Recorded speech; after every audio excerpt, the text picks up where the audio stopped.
Dear students, today we are going to discuss about the Bayes theorem. So let us look what is the meaning of Bayes theorem. What is the statement of Bayes theorem? The Bayes theorem was developed and named for with the name of Thomas Bayes in 1702. He born and died in 1761. It can be seen as a way of understanding how the probability that a theory is true is affected by a new piece of evidence. How? What is the theorem?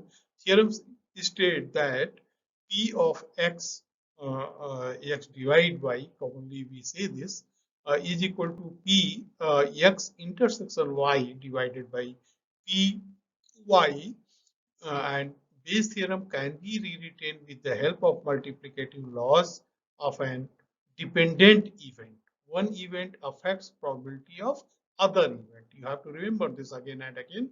One event affects probability of other event. So for that purpose, Bayes theorem help us. Okay, so these are the formula which we will use in the Bayes theorem, and let us look the numerical problem how it is. When to apply the Bayes theorem, it is also important. Okay, just you go through key part of the challenge in applying Bayes theorem involve recognizing the type of the problem. This is very important. Where you want to apply the Bayes theorem that warrant its use. You should consider Bayes theorem when the following condition exists. Okay, so just you read very carefully these conditions. Within the sample space, there exists an event B for which that should be positive. BB should be greater than 0. The analytical goal is to compute a conditional probability. Already we have discussed probability of the form PAK divides B. You know at least one of the two sets of probability described below, that is PAK intersection B for each AK and PAK and PB divides AK for each AK. What is the real life meaning of these notation? So this notation means B divides A. We use in real life the probability of B being true given A is true. Okay, so this is the catchy word is likelihood. The probability of B being true given A is true. Okay, this is the meaning of this. Why? The probability of A being true, this is the knowledge. Okay, again I'm repeating here. The probability of B being true given A is true, this is likelihood. But the prior information is the probability of probability A being true. This is the knowledge. This is information. Okay. While that this here which you require, that is the um, you can say the probability of A being true given B is true. Probability of A being true given B is true. Okay, so in this way you can denote all the symbols, and again you will read this. And now this is one problem. A bag X contains 2 white and 3 red balls, and a bag Y contains 4 white and 5 red balls. One ball is drawn at random, okay, from one of the bag and is found to be red. Find the probability that it was drawn from bag Y. So for solution purpose, first of all, we will consider even is the ball.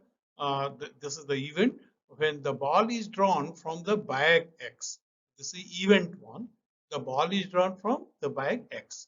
Event two is the ball is drawn from the bag Y. These are the two independent events. Okay. A is the ball. A is the condition. The ball is red. This condition is imposed. We have to find P E2 divides A by using Bayes theorem, by using this formula. Okay. So since the two bags are equally likely to be selected, therefore P E1 probability of event 1 and probability of event 2 E1 and E2 is equal to 1 by 2, equal probability, that is 1 by 2. Now PA divides E1 means probability of a red ball is drawn from the bag X, that is 3 by 5, and probability of a red ball is drawn from the bag Y, that is 5 by 9. You put all these values here, then you will get 1 by 2 into 5 by 9 divided by 1 by 2 into 3 by 5. plus 1 by 2 into 5 by 9, and the result value is 25 by 52. Okay. Now, one problem I have given, at least you do 5 problems for practice, but one problem here I have given. The content of arms 1, 2, and 3 are as follows.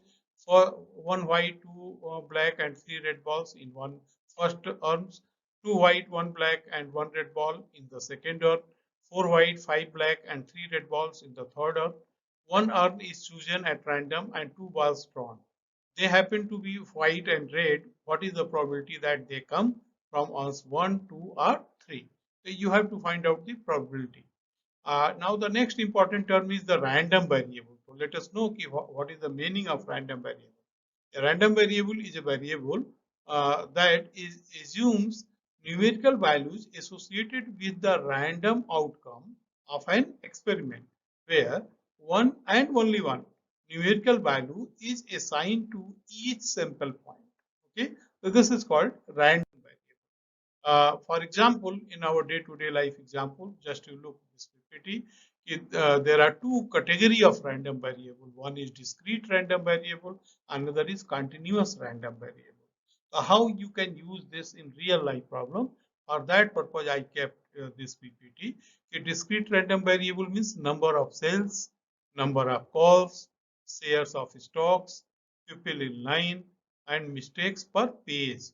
This is called random, discrete random variables. Okay, while that continuous random variable is length, depth, volume, time, and weight. So this is very important for you, how to apply this knowledge into the real life problem. So you must remember in the random variable there are two categories. One is discrete, another is continuous, and how you count the discrete number of cells, number of calls, shares of stock, people in line, and mistakes per page. And continuous means length, depth, volume, time, and weight. Thank you very much. Thank you.